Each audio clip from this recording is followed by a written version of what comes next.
Today is February 13th, Friday, Venus Day, and today the film GOAT releases. Not casually or quietly, but on a day ruled by Venus, planet of beauty, attraction, value, and crown energy.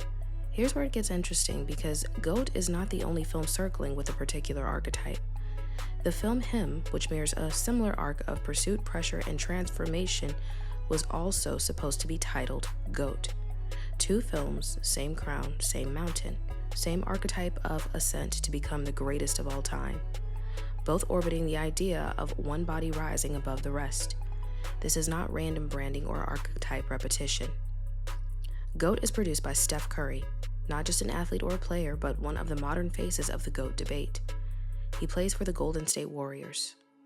Let's look at the Warriors logo.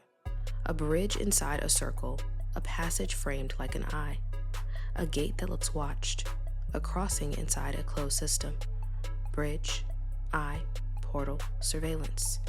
The Bay Area becomes the arena, San Francisco becomes the stage. Steph Curry has a daughter named Riley, born in Charlotte.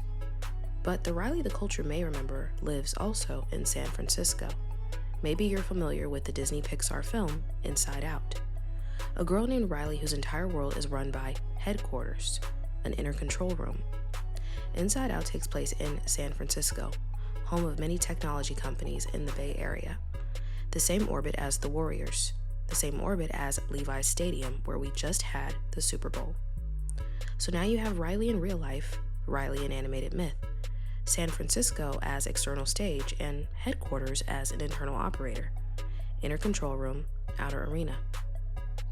Now layer in the star of the movie, Caleb McLaughlin. He plays Will in GOAT. Will, the force that decides, the internal directive, the motor of destiny. Here's where the philosophical spine locks in. English occultist Aleister Crowley's Book of the Goat introduced the central maxim, "Do what thou will, shall be the whole of the law." Not whim, not chaos, but true will, the aligned purpose that drives a person's becoming. So now take a step back. A film called GOAT, about ascent and supremacy, releases on Venus Day. The central character is named Will, played by a Venus-ruled Libra, Caleb McLaughlin, born October 13th. And Crowley's doctrine centers everything around will, not obedience or imitation, but will. The entire structure suddenly reads like a thesis. Greatness is not given. Greatness is not voted into existence. Greatness emerges when will aligns with purpose and climbs. So, if the arena crowns the GOAT, will is what makes the climb possible. And don't forget this, the Super Bowl just happened at Levi Stadium. Levi, echoing Eliphas Levi, the illustrator of the famous goat-headed archetype, the Baphomet. The goat image that symbolizes duality, as above, so below, material and spiritual unified in one body. And the Super Bowl fell on February 8th, Levi's birthday.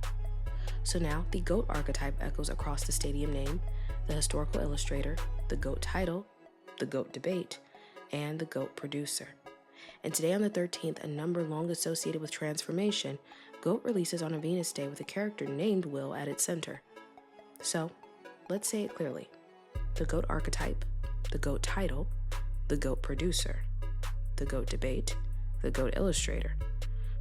The Venus Day release, the Venus-ruled actor, the character named Will, and Crowley's doctrine of will, the Riley mirror, the inner headquarters, and the watch bridge. This isn't chaos, it's thematic coherence, greatness as ascent, as spectacle, and as alignment of inner will with outer arena. Him was almost GOAT. Will is the engine, Riley is the mind, the arena is the bay, and the bridge is the eye. Venus rules the day. And Crowley's maxim echoes underneath it all. Do what thou wilt, because the only thing that creates a GOAT is will exercised at the summit.